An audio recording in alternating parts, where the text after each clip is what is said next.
The New England Patriots cut former NFL MVP Cam Newton. Welcome into the Hurry Up for the final day of August in 2021. That means we are on the doorstep of the NFL season. And here on the Hurry Up, we're all about bringing people together. So this week, I thought we'd have a little bit of a reunion episode, and we're going to bring in former Notre Dame quarterback Brady Quinn and former Notre Dame coach Charlie Weis. And guys, I'm an Ohio State guy. You guys know that. All you got to do is look behind me to see it. But in the sign of solidarity today, put on my finest green polo. So I appreciate you guys coming out. Oh, you did that. For him. You did that for him. You didn't do it for me. I promise. All right. Well, we'll let's get started here. And I think there's only one place to start on final cut down day than with the biggest move of the day. And the biggest move of the day, the New England Patriots cut former NFL MVP Cam Newton. Cam started all three of the Patriots preseason games, and they're going with rookie first round pick Mac Jones. And I'm going to start here with you, Charlie, because you spent all those years in New England and you know this offense as well as anybody. Were you surprised when you heard the news on Tuesday morning that Bill Belichick's going with Mac Jones over Cam Newton and that resulted in the release of Cam? Well, I'd be lying if I say I wasn't surprised. I was surprised. You know, I thought that Mac would be the quarterback. Sometime this year, I was just a little surprised that it's right off the bat. I was on radio this morning when it popped in, and I really said there's only three choices. One, they just outright cut him. Two, they were mad about last weekend, whatever really happened when Cam got put into COVID protocol. But three, and I think probably the most likely scenario is they decided that they were going to go with Mac sooner rather than later, sat down with Cam to tell him, and said, do you want to be our backup or do you want us to release you? He probably said, I'd rather be let go, and they let him go.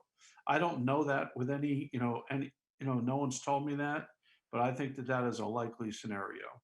Okay, and Brady, you played in that offense too, so you have an understanding of what goes into playing in it and what it takes to run it from the quarterback position. Like, are you surprised that Belichick and Josh McDaniels, and you played for Josh in Denver, so you know him, would go with a rookie to start the season? I think there was some feeling based on the way Mac had played over the course of the summer that he may see the field in October or November. But were you surprised to see that the Patriots would go with him in week one? I was, honestly, like Coach, I was surprised. I thought eventually, given how, regardless of New England or anywhere else, first-round quarterbacks, when you take them there, they tend to play early. And you're clearly sending a signal to your team, to your locker room. So I thought at some point, too, he would play this year. Once maybe Josh felt more confident in his ability to operate within the offense, even though Mac looked fantastic in the preseason. So he obviously checked off a lot of those boxes. I just think as a player, the thing that I would be frustrated by if I was Mac is not having more reps. Like, as a quarterback, you always want more and more and more.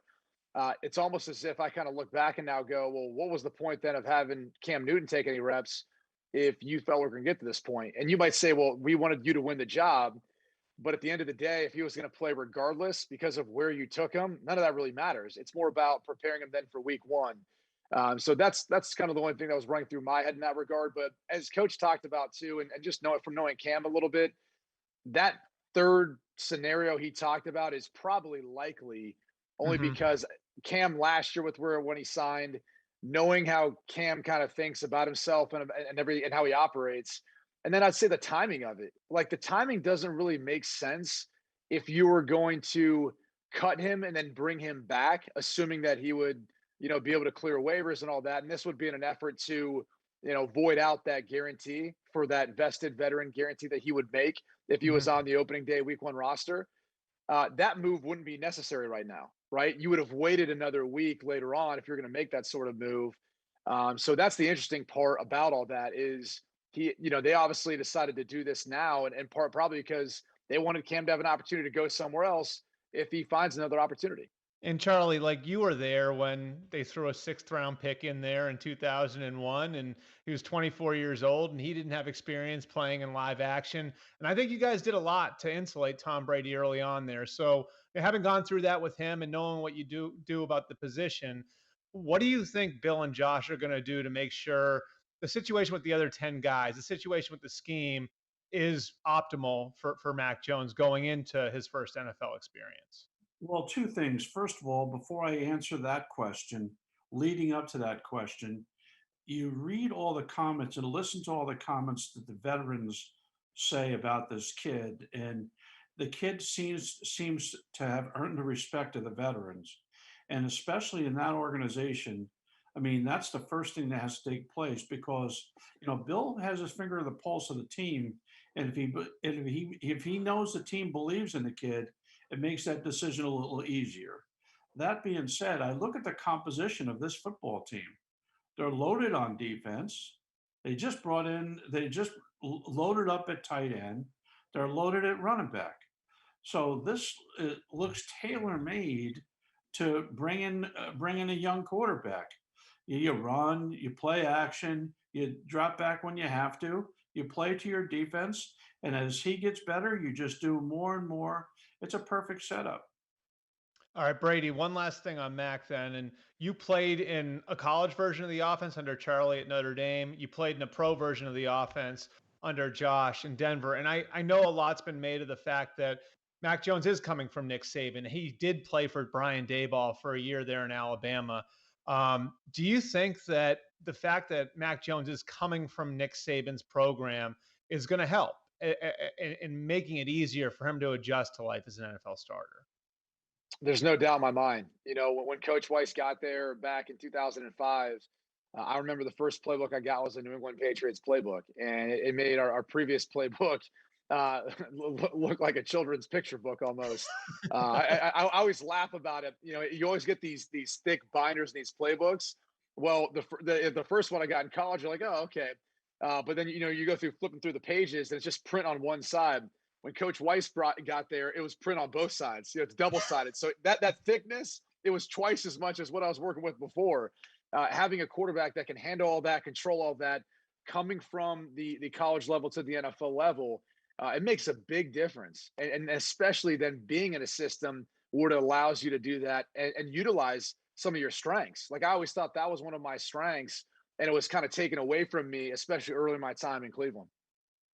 Okay, just to wrap this one up, then there's the other side of it, which is a former NFL MVP getting cut, and a former number one overall pick, a former Heisman Trophy winner, former Super Bowl participant, former college national champion. I've sort of looked at this guys, and I've like kind of like you look at where Cam Newton is in his career, and I don't think anybody's ever played the position the way that he's played it. The physical style of play. I mean, they're running him between the tackles in Carolina for all those years, for as long a period of time as he played it, and 10 years into an NFL career. So I guess the logical next question is, I mean, looking at where Cam was last year, looking at where he was over the last 6 weeks, what's Cam's future as a pro football player? Well, I think a lot of that has to do with what's in Cam's mind right now. I think that no matter where he goes, he's not walking in the door starter anywhere. So does he go somewhere where he sees the chance of him getting on the field the fastest? Or does he go somewhere that he thinks he fits the best? Does he go somewhere just because they were the team that shows the most interest? Or does he not play at all? These are all things that have to go through his mind right now. My mind's wandering. I say, Coach, he's got a strong personality. Like if you're OC, quarterback coach, or head coach, are you looking at him saying, like, is this the guy we want behind Zach Wilson, as experienced as he is? Right. I mean, he viewed himself as the guy to Mac Jones. Like he thought he was QB1. So if there was mentoring going on, it was from a position of power. Now it's from a position of humility. And I'm not saying that Cam's not humble. I mean, I think how he addressed kind of everyone saying, like, don't feel sorry for me is along those lines. Like he understands how blessed he is, but at the same time, he's a big, strong personality, right? Like, do you want that in your quarterback room? I don't. I mean, that's part of like, isn't that's part of why you cut him after, because you want to clear the decks for Mac, right? Like I think Brady's points why the Patriots cut him, because you want to like give Mac a clean slate, right? You don't want that hanging over his head. That's the most logical explanation. That's all I could say. We don't know. We weren't there. But that's the most logical explanation.